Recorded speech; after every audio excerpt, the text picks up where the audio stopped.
Now, the new topic, Tyndall effect. The colloidal particles are big enough to scatter light. Colloidal particle are big enough to scatter light. हम लोगों ने पीछे पढ़ा था true solution में कि true solutions के पार्टिकल्स बहुत छोटे होते हैं, इसलिए वो लाइट को स्कैटर नहीं कर पाते हैं, light passing through it. As a result the path of the light becomes visible. जब लाइट स्कैटर होती है तो हमें वो पाथ उसका लाइट का विजिबल हो जाता है. This scattering of light by colloidal particle is called Tyndall effect. इसे टिंडल नाम के साइंटिस्ट ने भी किया, पता लगाया था, इसलिए इसको टिंडल इफेक्ट कहा जाता है. टिंडल साइंटिस्ट का नाम है. अब जैसे यहाँ पे एक छोटा सा पार्टिकल दिया हुआ है, ठीक है, ये ट्रू सोल्यूशन का है. देखिए इस पर लाइट जा रही है और इतना छोटा ये पार्टिकल कि लाइट स्कैटर नहीं हो रही है, स्ट्रेट निकल जा रही है. लेकिन यहाँ देखिए एक कोलाइडल पार्टिकल है, कोलाइडल सब्सटेंस का पार्टिकल है, ठीक है. तो यहाँ पे क्या हो रहा है, जब लाइट इस पर पड़ रही है तो ये इसको स्कैटर कर दे रहा है. इतना ये बिग इनफ है कि ये इसको स्कैटर कर दे रहा है, डिफरेंट डायरेक्शंस में ये स्प्रेड आउट कर जा रही है. This is called scattering of light, इसे कहते हैं. तो ये जब लाइट स्कैटर हो जाती है तो हमें वो पाथ विजिबल हो जाता है, और जब वो पाथ विजिबल हो जाता है तो हम कहते हैं कि टिंडल इफेक्ट है वो. That is called Tyndall effect. देखिए इसका एग्जाम्पल है, यहाँ पर क्लास लिया, सोल्यूशन, सस्पेंशन और कोलाइड दिया गया, ठीक है. ये सोल्यूशन जो है ट्रू सोल्यूशन है, इसमें सस्पेंशन है, इसमें कोलाइड है. तो जब लाइट हम इससे, सपोज टॉर्च ले लिया आपने, टॉर्च लेकर के इस पर लाइट डालते हैं तो इसमें कोई विजिबिलिटी नहीं होती. क्यों? क्योंकि इसमें क्या होता है, पार्टिकल्स इसके बहुत छोटे होते हैं, ठीक है. इसके भी सस्पेंशन के पार्टिकल्स इतने बड़े नहीं होते हैं कि ये मतलब स्कैटर कर सकें, लेकिन फिर भी कभी कभी इसमें विजिबिलिटी आ जाती है, लेकिन इसको हम लोग कंसीडर नहीं करेंगे. यहाँ पर कोलाइडल के particles are big enough to scatter light. तो यहाँ पर हमको इसके पाथ की विजिबिलिटी होती है, यहाँ हमको लाइट दिखाई देती है, ठीक है. इसमें हम लोग उतना कंसीडर नहीं करेंगे क्योंकि इसके इतने बिग एनफ नहीं होते हैं. यहाँ बन गया है ये ज़रूर, लेकिन इसको ऐसे ऐसे करके दिखा दिया जाए, ऐसे ये जो है प्रॉपर विजिबिलिटी इसकी नहीं होती है. कोलाइडल में खाली जो है इसकी विजिबिलिटी होती है.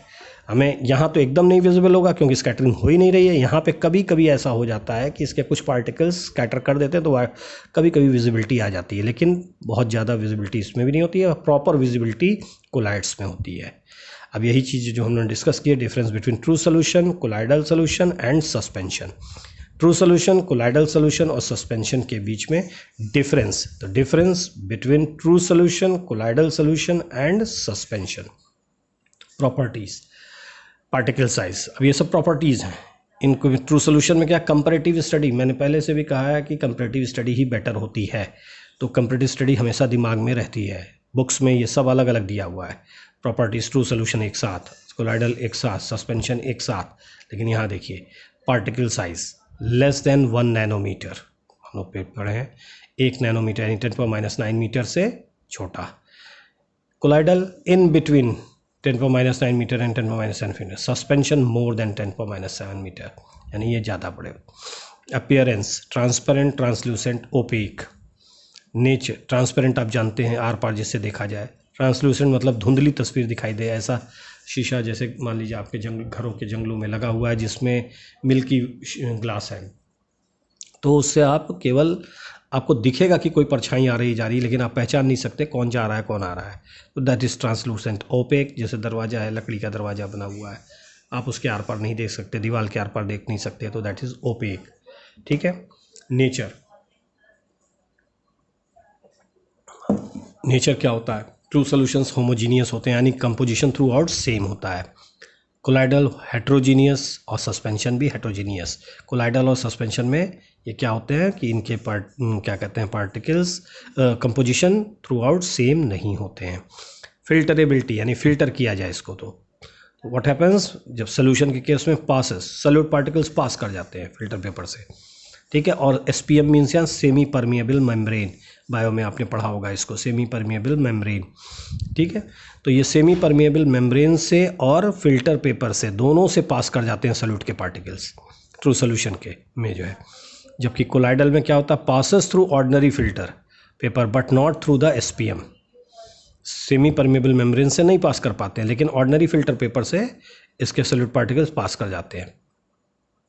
इसमें क्या होता है, neither passes through filter paper not through SPM. Suspension के पार्टिकल्स इतने बड़े होते हैं, ठीक है.